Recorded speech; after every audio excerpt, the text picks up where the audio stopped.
Hello there guys and welcome back to a brand new video. A couple of weeks ago, as of me making this video in late February, we had a couple of rumours surrounding a new small-scale Star Wars shooter coming from EA later this year.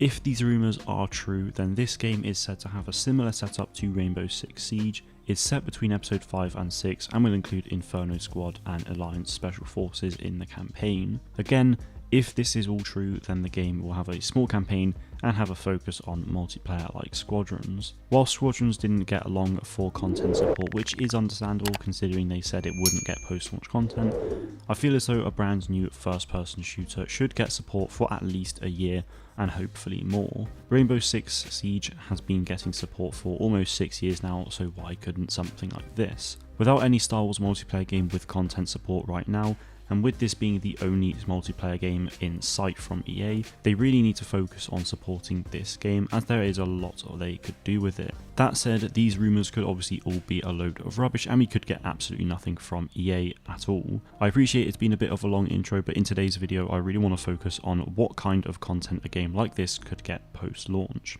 So with this just being rumoured, it's worth noting that this is all purely my speculation. Nothing about this rumoured game has been confirmed, so don't take any of what I'm going to say out of context. These are just my ideas for if we get a game like this. If you do enjoy the video though, then be sure to subscribe to the channel with those notifications turned on and comment below what you think about all of these rumours.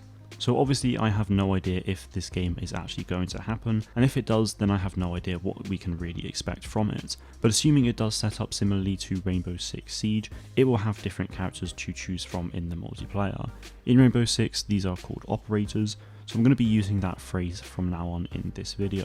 So what content could we see post-launch if a game like this does release later this year? Well, put simply, we could see new operators, new maps, new customization options, new weapons, ranked play seasons, private matches, and no doubt more. I'm now going to talk a little bit about each piece of content that I've just mentioned. So starting with operators, it's been rumoured that this game will include Inferno Squad and Alliance Special Forces. Inferno Squad between episode 5 and 6 will have no doubt been a 3-man team like it was in the Battlefront 2 campaign. There was a 4th member, but that was before she died in the Inferno Squad book, which is set before episode 5. And for the campaign, having a 3-man team would be absolutely fine. However, for the multiplayer, I imagine that will probably be 5v5, so there will no doubt need to be other playable operators of some kind. So who could they be? Well, firstly, they could be a completely new Special Forces team of some kind, or just random people, or they could be a Scar Squad from the comics. For the Alliance, you could also have a ton of characters, be it new people, people from the comics, or perhaps even heroes like Lando and Leia. My hope would be that at the very least there would be 8 unique playable characters per side at launch. This is so that we get a little bit of variety in the way we play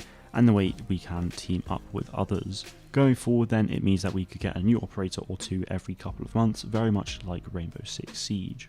These new weapons would have new and unique abilities that would make them different from other characters in the games, along with new weapons, very much like Battlefront 2 when it comes to heroes. Whilst we're on the topic of operators, these operators could very well have customization options as well. Del Meeko, for example, used to be a shore trooper on Scarif, so if this game is actually going to happen, then he could have a skin where he's a shore trooper.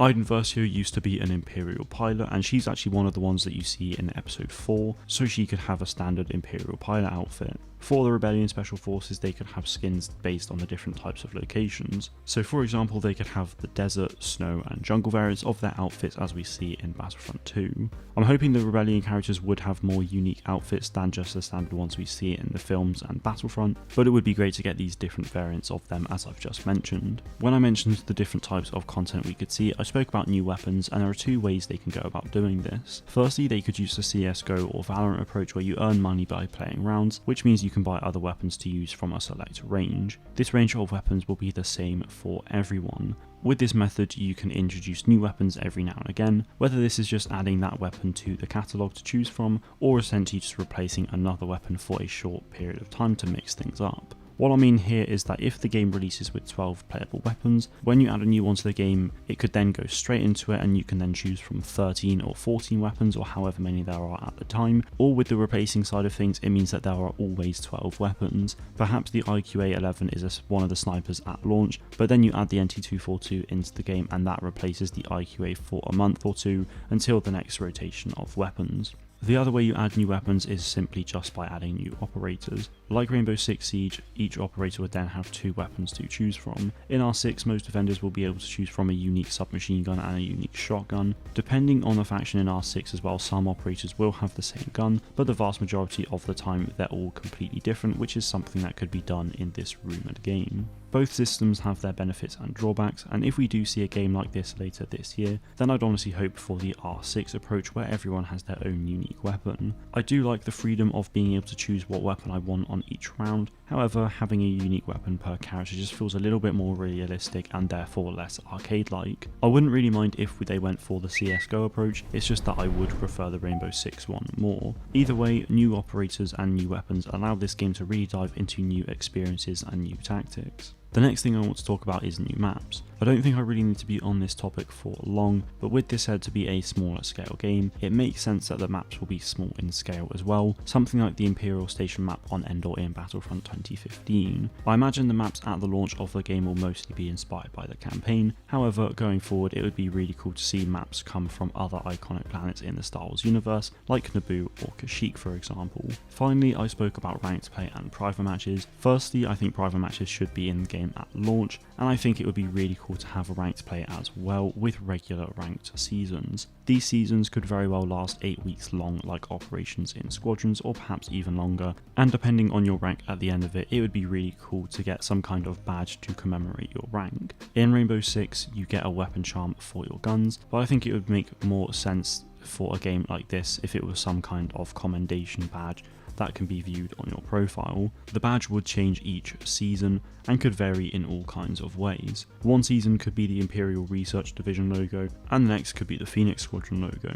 The way to think about viewing these ranked badges in someone's profile is like looking at a gym badge in the Pokemon games. It could just be a screen that shows the badges you've earned in each season, so after 4 seasons you could have 4 badges. If you don't participate in ranked play though, then you won't get any. There are no doubt better ways to commemorate rank, but this is just an idea.